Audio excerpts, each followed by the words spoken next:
everyone! I need to remove this first. Kasi naglilinis ako ngayon ng mukha.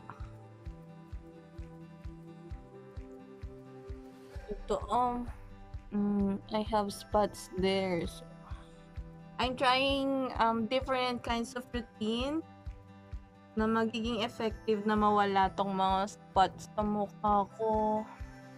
Ayan. So, ito, kakatry ko lang tong snail essence mask. Sorry guys, nakita nyo pa yung dumi sa mukha ko. I think it is dahil sa irritation. Meron akong ginamit na moisturizer pero hindi ko siya hiyang. Kaya nagkaganito yung mukha kasi hindi naman talaga ako ma-pimples. I will figure out how I will be able to get rid of this sandy skin. Kung meron kayong suggestions kung paano ko siya matatanggal, please comment down below. By the way guys, welcome back to my channel.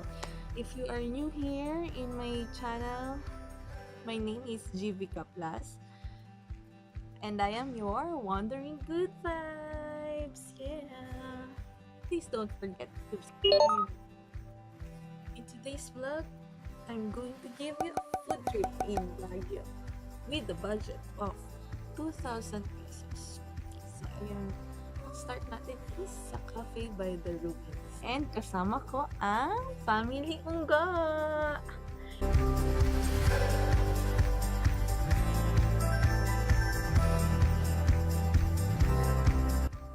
Okay, so I ordered BLT. It's kalabasa soup and french fries. Sila, ang order lang nila, mango shake and tequila.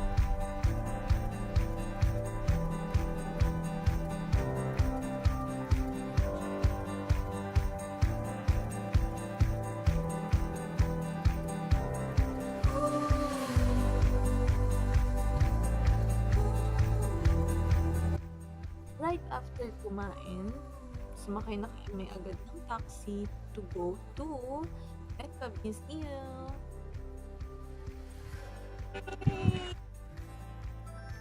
Let's go!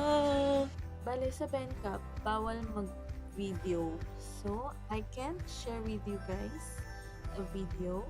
So, after mag-tutorial, mag-pre-nap shoot sa labas ng Cafe Isabel, we ordered a Bencap chicken paprika that costs 280.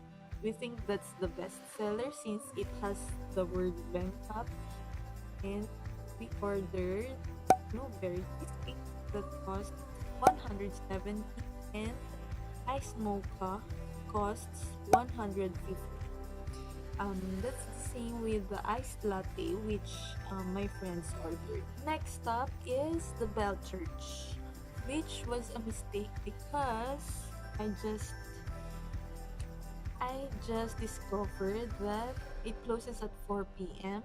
and we arrived there at 4:10 p.m. We weren't able to come in, so we just went to the Valley of Colors, which is just right next to it.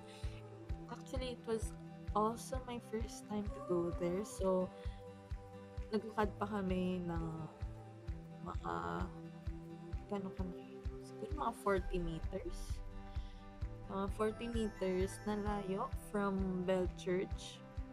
So, I just searched where the bridge is kasi yun yung madalas na nakikita kong photos sa Instagram, sa Facebook. Sa itinerary ko kasi yung Spinner or Spain Cafe, minsan na kami magmamerienda pero medyo busog pa.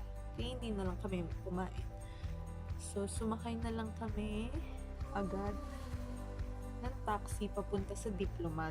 After sa Diplomat, we went straight to Amarella Cuisine. We tried the foie gras and prosciutto pizza and they have gelatos. So I tried their pistachio because that's my favorite flavor of ice cream. We went there March 9 and 10.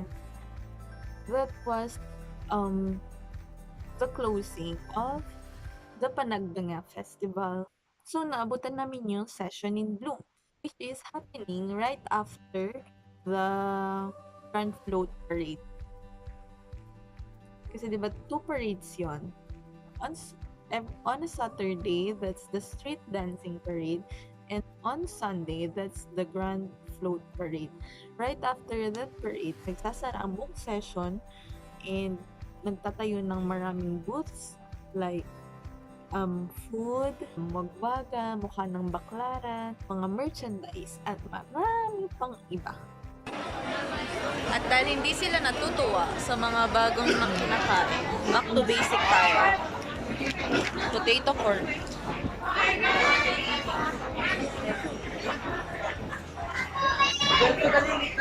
Tapos, milk tea. Ano rating? Okay ka na? Sold na. From 1 to 10.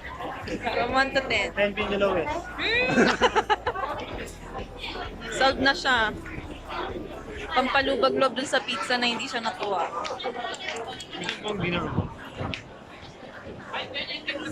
Okay, usapang dinner na naman sila. Dinner na nga yung pizza. Since medyo busog pa ako sa pizza, ang binili ko lang sa session in Bloom is the takoyaki na sobrang kinikrave ko yung talagang may octopus. Hindi ko alam kung legit na octopus yun, pero mukha siyang octopus. That cost 115 or 50. Sa dulo ng night market kasi is may mga stalls ng street food. So, bumili kami ng 5 stick ng toknene, 3 sticks ng chicken balls, 3 stick ng kikiam, and 10 pesos each. So that costs 110 pesos. So that's it for Saturday. Punta naman tayo sa Sunday. Tanghali ulit kami nakalabas ng bahay. And since hindi ko pa naman nakakainan lahat ng restaurants dun sa Mines View, kung saan na lang ako dinala ng pa ako, yun ko na lang pala din na. So, napadpad kami sa Grandma's Kitchen. And we ordered lechon kawali, bacon and cheese omelette, and sinigang sa hipon. Then, tig-isang rice. So, lahat to, these costs, and then, we ordered 1.5 liters of rice. So, all in all, that cost 908 divided by 3, that's 330. Ang libre is Daddy Unggo ng taho and mangga. Sightseeing lang tayo sa Mines View. Then after Mines View, we rode back to town via jeepney and we went straight to Cathedral. After the mass, we went straight to Burnham para mag-strolling lang. And Daddy Unggo, nanlibre ulit siya ng peanut which costs 35 pesos.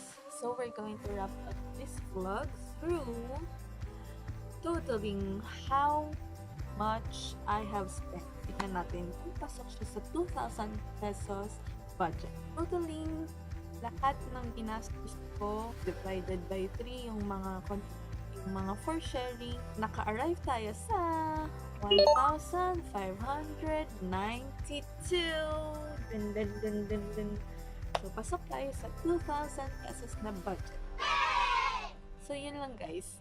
Ang tip, dapat meron kang kasama para makakatipid ka kung for sharing ang food. Alright?